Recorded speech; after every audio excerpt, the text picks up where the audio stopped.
Hello बच्चों, मैं हूं विशाल सर। एलबी शिक्षण संस्थान में आपका स्वागत है। कक्षा 11 के रसायन विज्ञान के टॉपिकों में चलिए हम और आगे बढ़ते हैं, लेकिन उससे पहले कल के टॉपिकों पर एक बार नज़र डालते हैं।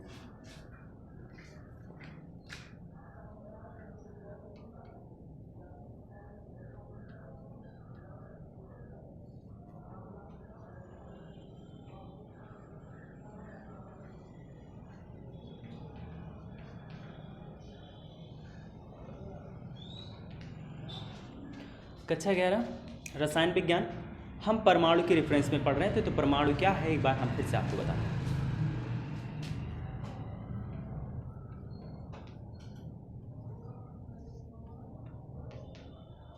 देखिए,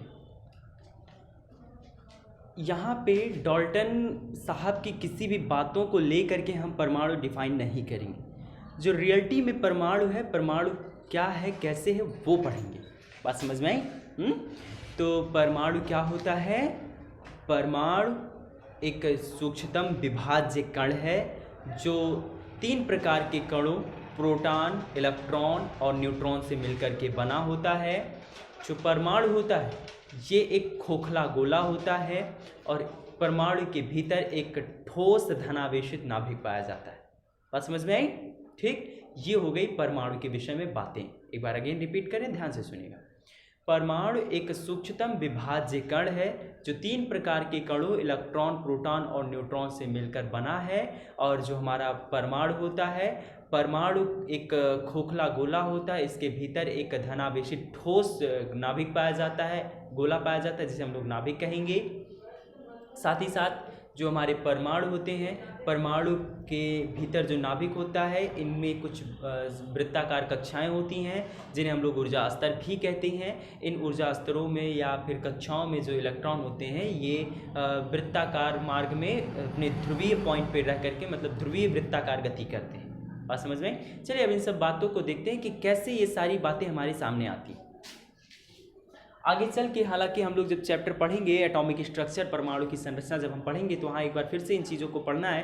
हालांकि इन्हें यहाँ थोड़ा सा समझते हैं, बहुत डीपली नहीं समझेंगे। जब हम वहाँ पढ़ेंगे तो इसको बहुत बेहतरीन तरीके से हम आपको समझाएंगे। ठीक है, चलो देखिए, ये हो गया आपका नाभिक। क्या हो गया? नाभिक। नाभिक धन आवेशित होता है। नाभिक कैसा होता है? धन आवेशित होता है और एक ठोस गोला होता है। क्यों होता है इसका रीजन अभी आपको स्वतः मिल जाएगा।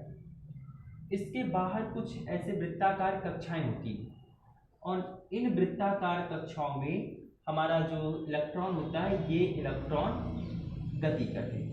अब किसी भी नाभिक में कितनी वृत्ताकार कक्षाएं होंगी ये निर्भर करेगा कि वो परमाणु जो है या वो जो नाभिक है वो किस पदार्थ का है, किस तत्व का है। इनकी संख्याओं पर, इनके परमाणु क्रमांकों पर डिपेंड करेगा कि ये जो लाइनें हैं ये लाइनें कितनी रहेंगी, मतलब ये जो वृत्ताकार कक्षाएं हैं इनकी संख्या कितनी होनी है। बात समझ में? ठीक है। और ये जो आप देख रहे हैं, ये जो आप देख रहे हैं लाइनों में, इन्हीं लाइनों में वृत्ताकार कक्षाओं में जो हमारे इलेक्ट्रॉन होते हैं ये गति करते हैं। बात समझ में है? ठीक है। और कक्षाओं में ये जो इलेक्ट्रॉन होते हैं इनकी संख्या निर्धारित होती है कि किसी कक्षा में इतने ही इलेक्ट्रॉन रहने हैं, इससे अधिक नहीं रह सकते। बात समझ में? ये सारी चीजें हम वही एटॉमिक स्ट्रक्चर वाले चैप्टर में ही समझेंगे। तो पहले हम ये समझते हैं कि कैसे हमको पता चला कि जो परमाणु है ये खोखला गोला है और परमाणु के भीतर एक नाभिक है। कैसी इन सारी बातों के विषय में हमें ज्ञान हुआ। चलिए सबसे पहले देखते हैं।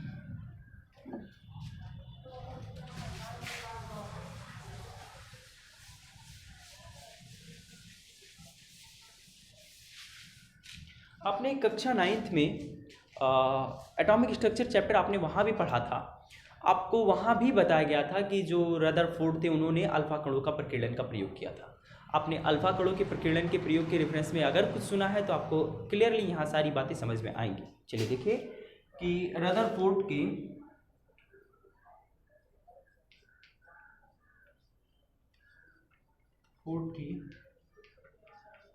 अल्फा कणों के प्रकीर्णन का प्रयोग। इस प्रयोग के जरिए हम ये समझेंगे कि जो परमाणु है, इस परमाणु के विषय में हम कैसी सारी बातें समझ पाएँ। हालांकि खाली रदरफोर्ड ही नहीं, नील्स बोहर, जे थॉमसन, तमाम वैज्ञानिकों ने परमाणु पर अपना रिसर्च किया था, तब जा कर के हमको फाइनली ये रिजल्ट मिला था जो आज हम आपको बताने जा रहे हैं। चलिए देखिए, लेकिन जो भी रिजल्ट मिले थे उनकी शुरुआत यहीं से हुई थी, परमाणु के रेफरेंस में। ठीक, तो रदरफोर्ड साहब सबसे पहले क्या करते हैं, एक धातु की सोना एक धातु होता है, ठीक, सोने की धातु की एक पतली पन्नी लेते हैं। ठीक है, सोने को बहुत बारीक से चद्दर नुमा ढाल दिया जाता है और वो एक पन्नी, एक झिल्ली की भांति होता है। ठीक, अब इस पर ये जो सोने की झिल्ली है, इस सोने की झिल्ली पर इन्होंने अल्फा कण, कौन से कण, अल्फा कण, अल्फा कणों की बहुत तेजी से बमबारी कराने का मतलब बहुत तीव्र वेग से इस सोने की पत्ती पर फेंका गया, इस सोने की पन्नी पर फेंका गया। तो जब इन्होंने ये घटना किया तो उन्होंने ये देखा कि ये जो अल्फा कण है, कुछ अल्फा कण सोने की पत्ती से टकरा करके मुड़ जा रहे हैं, कुछ सीधा प्रवेश कर जा रहा है, कुछ 180 डिग्री पर वापस लौट आ रहा है, कुछ छोटे छोटे कोण बनाकर विक्षेपित हो जा रहे हैं। तो यहाँ से परमाणु के विषय में हमको ज्ञात हुआ। जैसे देखिए कैसे कैसे किन किन बातों से हमें मालूम चला, चलिए इस फिगर के जरिए समझते हैं। देखिए ऐसे ही एक परमाणु हो गया, सोने का एक परमाणु, ठीक, वहाँ तमाम मशीनें लगाई गई थी, जैसे गणित्र एक यंत्र है जिसकी सहायता से कितने अल्फा कण यहाँ से गुजर रहे हैं उनकी संख्या गिनी जाती है। तो तमाम यहाँ यंत्रों को लगाया गया था जब इस एक्सपेरिमेंट को किया जा रहा था। तो ये जैसे सोने का एक परमाणु हो गया, और जब सोने के इस एक परमाणु पर एक अल्फा कण आता है, जैसे सपोज दैट कोई ये अल्फा कण आया और ये अल्फा कण छोटे से कोण पर ऐसे विक्षेपित हो गया, ठीक, दूसरा ऐसे आता है, ये थोड़े से और कोण पर और अधिक कोण पर विक्षेपित हो गया, तीसरा ऐसे आया, जैसे और कोण बड़ा बनाया, विक्षेपित हो गया, ऐसे इसी प्रकार से एक आया, ऐसे रिटर्न। तो आप देख रहे हैं ना यहाँ पे कि ये जो कण है, ये जो अल्फा कण है, एक्चुअली ये अल्फा कणों की चलने की गति को चलने की मार्ग को दर्शाया गया है। तो ये जब अल्फा कण कुछ छोटे छोटे कोण पर विक्षेपित हुआ तो इससे ये निष्कर्ष निकला कि हमारा जो परमाणु है ये खोखला है। अगर परमाणु खोखला नहीं होता तो ये अल्फा कण उसमें प्रवेश नहीं कर सकते और छोटे छोटे कोण पर विक्षेपित नहीं होते। बात समझ में आई? ठीक। एंड जब उन्होंने ये देखा और साथ ही साथ उन्होंने ये बताया कि ये जो विक्षेपित हो रहे हैं, इस विक्षेपित होने का रीज़न उन्होंने बताया कि क्यों ये विक्षेपित हो रहा है। ऐसे कोई बिना किसी रीज़न के तो ये विक्षेपित हो नहीं सकते। तो विक्षेपित होने का जो रीज़न समझ में आया वो ये आया कि जरूर इस परमाणु के भीतर एक धनावेशित गोला है। क्योंकि उसका रीज़न क्या है कि क्यों यही मान लिया गया कि वो धनावेशित है, या ऋणावेशित भी तो मान लिया जा सकता था। उसके मानने का रीज़न ये है क्योंकि जो अल्फा कण होते हैं, अल्फा कण पर जो चार्ज होता है ये पॉजिटिव चार्ज होता है। अल्फा कण एक धनावेशित कण है, बात समझ में आई। और धन आवेशित कण किसी धनावेशित कण से ही प्रतिकर्षित हो सकता है। चूंकि इनका वेग बहुत तीव्र था जो हमारे अल्फा कण थे, बावजूद इसके जब ये इस नाभिक के पास से गुजरे तब वो छोटे छोटे कोणों पर मुड़ गए। तो यहाँ छोटे छोटे कोणों पर मुड़ने से पहला निष्कर्ष ये निकला कि जो परमाणु है ये परमाणु खोखले होते हैं। ठीक, पहला जो रिजल्ट निकला वो क्या निकला, जो परमाणु है ये कैसे हैं, खोखले हैं। और साथ ही साथ ये परमाणु जो है इसके भीतर कहीं ना कहीं एक धनावेशित गोला है, एक दूसरा धनावेश है। तभी जो हमारे ये कण है, जो अल्फा कण है, ये छोटे छोटे कोणों पर विक्षेपित हुए, अन्यथा ये विक्षेपित नहीं होते। बात समझ में आई? ठीक। अब बात करें अगर हम, जब उन्होंने देखा कि एक अल्फा कण जो एकदम बीचों बीच सेंटर पे गई वो सीधे 180 डिग्री पर लौट आई, तब इससे क्लियर हो गया कि जो परमाणु है, परमाणु के बीचों बीच एक धनावेशित ठोस गोला है। और इस धनावेशित ठोस गोले को नाभिक कहा गया। क्या कहा गया? नाभिक कहा गया। इस धनावेशित ठोस गोले को क्या कहा गया? नाभिक कहा गया। और कैसे पता चला कि ये ठोस है?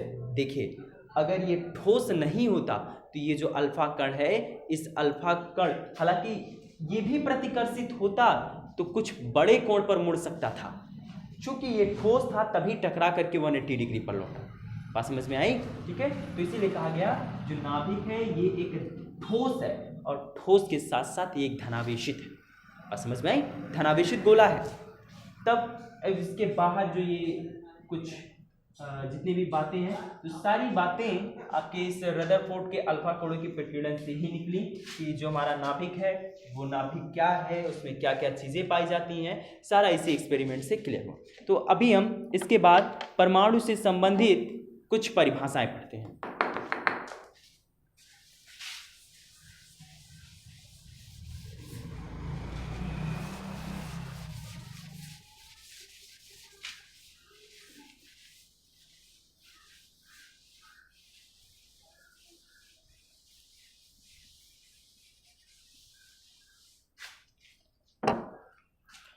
अब परमाणु से संबंधित हमको कुछ परिभाषाएं पढ़नी है, तो इनमें से जो सबसे पहली परिभाषा हम पढ़ेंगे वो पढ़ते हैं परमाणु क्रमांक की।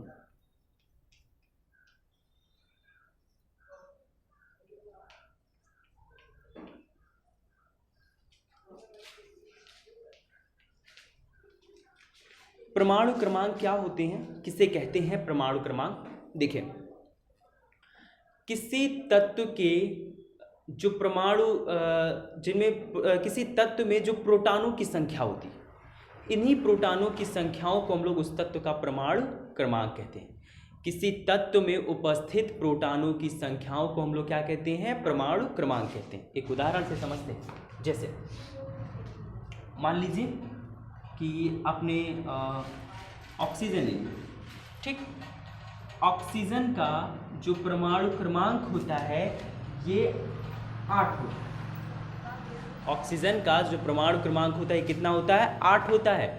और ये जो परमाणु क्रमांक है ये एक्चुअल में परमाणु क्रमांक नहीं, ये ऑक्सीजन में उपस्थित प्रोटॉनों की संख्या को व्यक्त करते हैं। बात समझ में आई? ये क्या करते हैं? प्रोटॉनों की संख्या को व्यक्त करते हैं। तो क्या होता है परमाणु क्रमांक की परिभाषा कि किसी भी तत्व के परमाणु नाभिक पर जितने प्रोटॉन होते हैं उन्हीं प्रोटॉनों की संख्या को हम लोग उनका परमाणु क्रमांक कहते हैं। बात समझ में आई? परमाणु क्रमांक किसे कहते हैं? किसी तत्व के नाभिक पर उपस्थित प्रोटॉनों की संख्या को उस तत्व का परमाणु क्रमांक कहा जाता है। क्लियर है? ठीक। इसके बाद दूसरी परिभाषा हम पढ़ेंगे।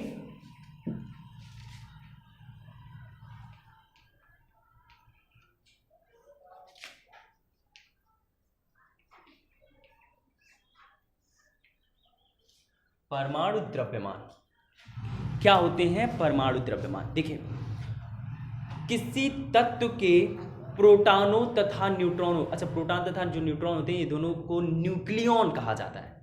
जो प्रोटॉन और आपके न्यूट्रॉन होते हैं इन्हें क्या कहा जाता है? न्यूक्लियॉन, क्योंकि ये नाभिक में रहते हैं, उसकी वजह से इनका जो नाम है ये न्यूक्लियॉन है। तो आप इसकी परिभाषा को ऐसे भी कह सकते हो कि किसी तत्व के न्यूक्लियॉनों की संख्याओं का योग, किसी तत्व के न्यूक्लियॉनों की संख्याओं का योग जो होता है, इसी न्यूक्लियॉनों की संख्याओं के योग को परमाणु द्रव्यमान या परमाणु भार कहा जाता है। बात समझ में आई? ठीक है, एक उदाहरण देखते हैं। जैसे मान लेते हैं कार्बन, ठीक है।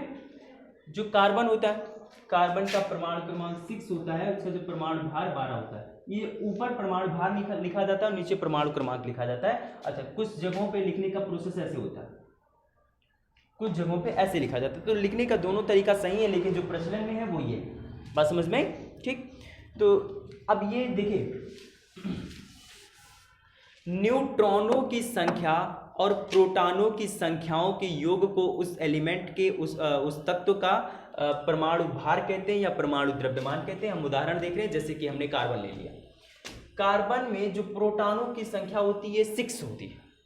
कार्बन में प्रोटॉनों की संख्या कितनी होती है? 6 होती है। अच्छा, अब हम न्यूट्रॉनों की संख्या कैसे निकालेंगे?